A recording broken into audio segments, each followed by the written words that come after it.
வவுனியா நகரிலிருந்து 18 கிலோமீட்டர் தொலைவில் அமைந்திருக்கின்ற 5 ஏக்கர் 9 பரப்பு நிலப்பரப்பை கொண்ட இந்த மாபெரும் காணி விற்பனைக்குள்ளது.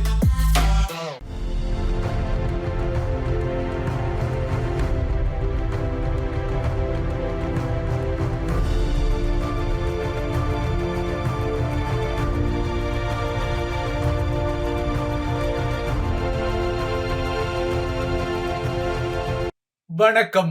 இது ஐபிசி தமிழின் செய்தி வீச்சு. இன்றைய செய்தி வீச்சு இலங்கையின் உள்ளூராட்சி தேர்தல் களத்தை மையப்படுத்திய பதிவாக வருகிறது. இலங்கை தீவில் பிள்ளையாரின் கல்யாண கதை போல 2022 2023 நடக்கும் நடக்காது என்ற பெரும் இழுவறியில் இருந்த உள்ளூராட்சி தேர்தல் வாக்களிப்பு இன்று ஒருவாறு ஒப்பேற்றப்பட்டு வருகிறது. 2021 ஆண்டு முதல் ஏற்பட்ட கடுமையான பொருளாதார நெருக்கடியும் அதனைத் தொடர்ந்து ஆட்சி அதிகாரத்தில் இருந்த டெர்மினேட்டர் கோட்டாபாய ராஜபக்சவை அந்த அதிகாரத்தில் இருந்து துரத்திய அறகலைய எனப்படும் கிளர்ச்சி போராட்டங்கள் உருவாக்கிய அரசியல் கொதிநிலை காரணமாக 2022 இந்த தேர்தல் ஒத்திவைக்கப்பட்டது.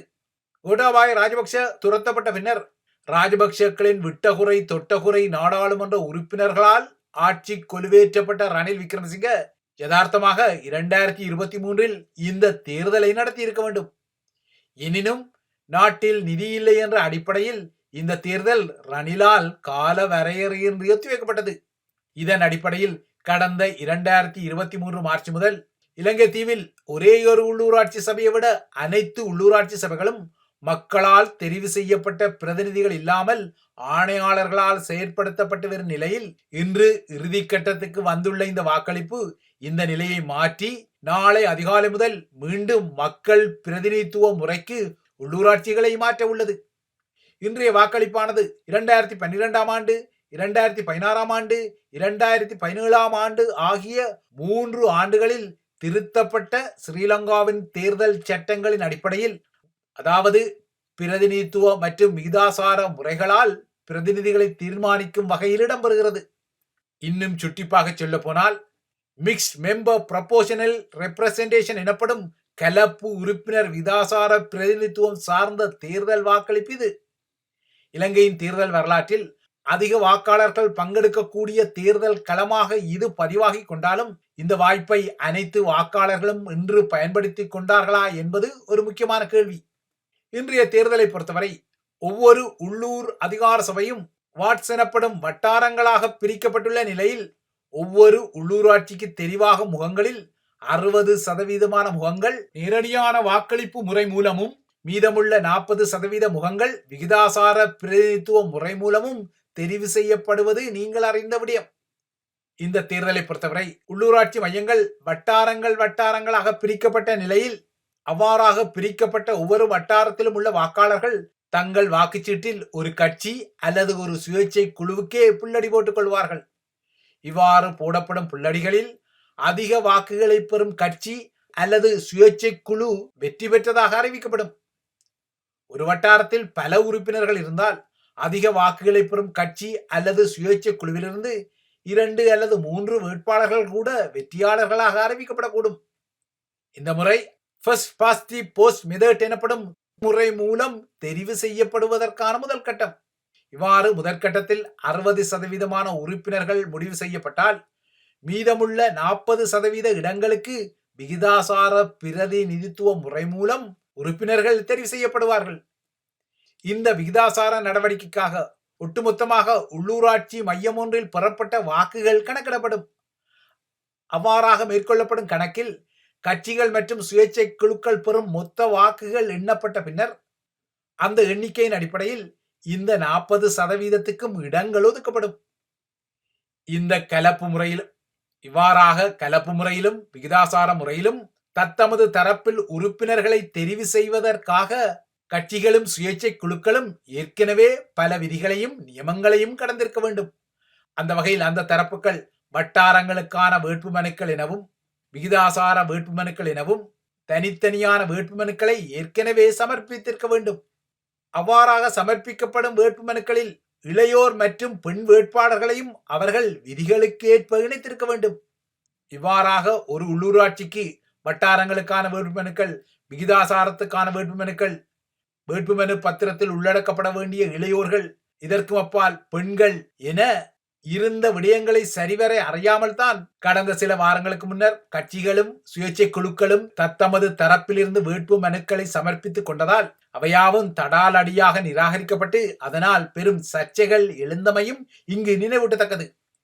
இன்றைய வாக்களிப்புக்காக சமர்ப்பிக்கப்பட்ட வேட்புமனு பத்திரத்தில் ஆக குறைந்தது 25% இளையோர் கட்டாயமாக வேட்பாளராக இருக்க வேண்டும். இந்த 25% வகைவாகம் என்பது கடந்த 2017 30% உயர்த்தப்பட்ட போதிலும் இந்த நியதி இன்னமும் கட்டாயமாக்கப்படவில்லை என்பதால் இன்றைய தேர்தல் நிலைப்படி 25% இளையோர் இருப்பதே கட்டாயமாகும்.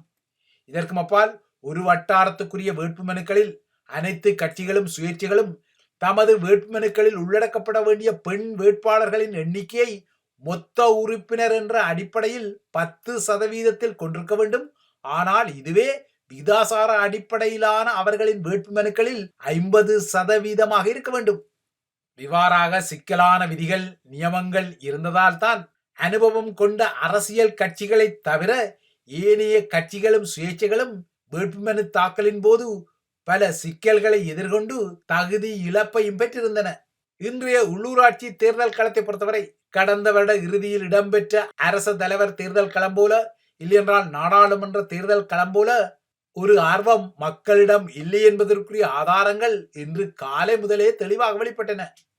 ஒருபானை சோற்றுக்கு ஒரு வருக்கை ஆதாரமாக ஸ்ரீலங்காவின் முக்கிய சுதந்திர வலயங்களில் ஒன்றாக இருக்கும் கட்டுநாயக்கா சுதந்திர வர்த்தக வலய ஊழியர்கள் தமது சொந்த காசை செலவழித்து சொந்த ஊர்களுக்கு சென்று இந்த தேர்தலுக்கு வாக்களிப்பதை பெரிதும் பிரியப்படவில்லை என்பதை ஏராளமான பணியாளர்கள் தமது தங்குமிடங்களில் இன்று தங்கியிருந்ததை அவதானிக்க முடிந்தது.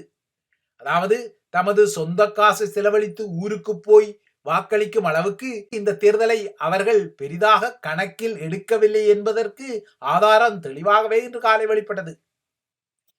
இன்றைய தேர்தலில் ஆக கூடுதலான வாக்காளர்கள் உள்ள பகுதிகளும் ஆக குறைந்த வாக்காளர்கள் உள்ள பகுதிகளும் அடையாளம் காணப்பட்ட போதிலும் அதிக வாக்காளர்களோ குறைந்த வாக்காளர்களோ உள்ளூராட்சிக்கான மக்கள் பிரதிநிதிகளின் தெரிவு நிச்சயமாக நாளை அதிகாலைக்கு இடையில் தெரியவரத்தான் போகிறது. இது தமிழர் தாயத்தில் உள்ள உள்ளூராட்சிகளுக்கும் பொருந்திக் கொள்ளும். தமிழ் பகுதிகளின் குடிப்பரம்பல் தமிழர்கள் கொண்டுள்ள நிலப்பரப்பின் அளவுக்கு திருப்திகரமாக இல்லை என்பதால் இன ரீதி அடிப்படையிலான சில தில்லாலங்கடிகளை கொழும்பு அதிகார மையம் கடந்த காலத்தில் உள்ளூராட்சி தேர்தல்களை மையப்படுத்திய எல்லை நிர்ணயத்தில் செய்ய முயன்றமையும் பகிரங்கமான விடயம்.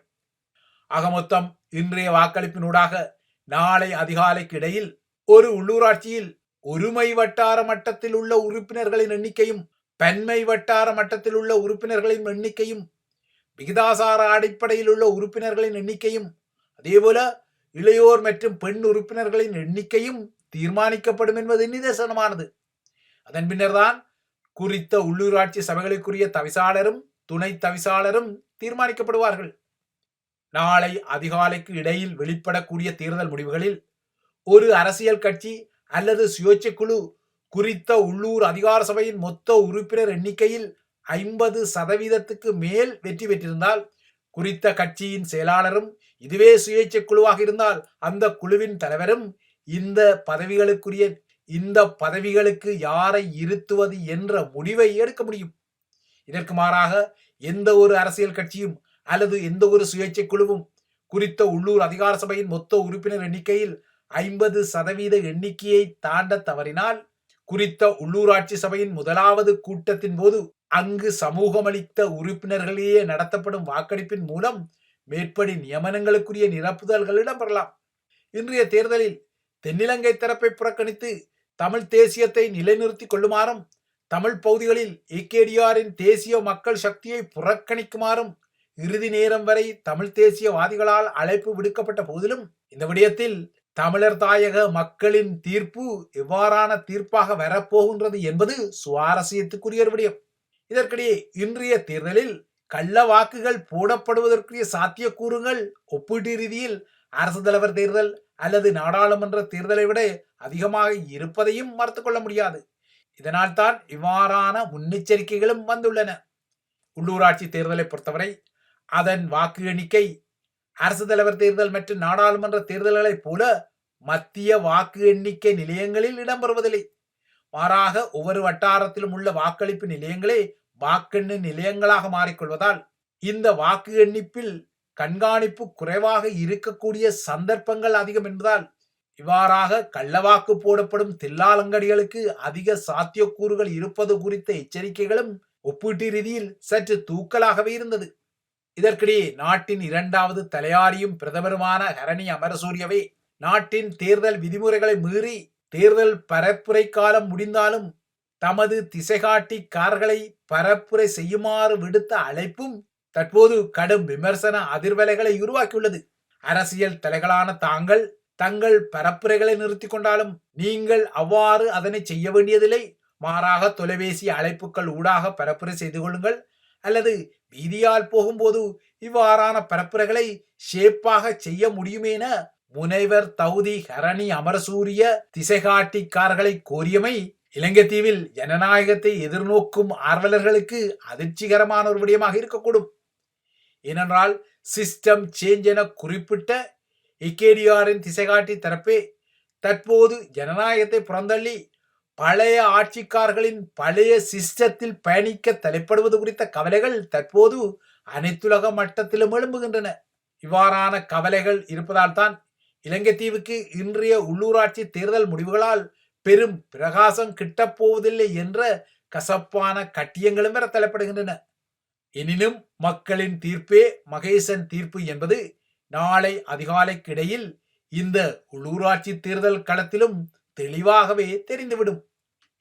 இவைதான் ஐபிசி தமிழின் செய்தி வீச்சு. தொடர்ந்தும் ஐபிசி தமிழுடன் இணைந்திருங்கள்.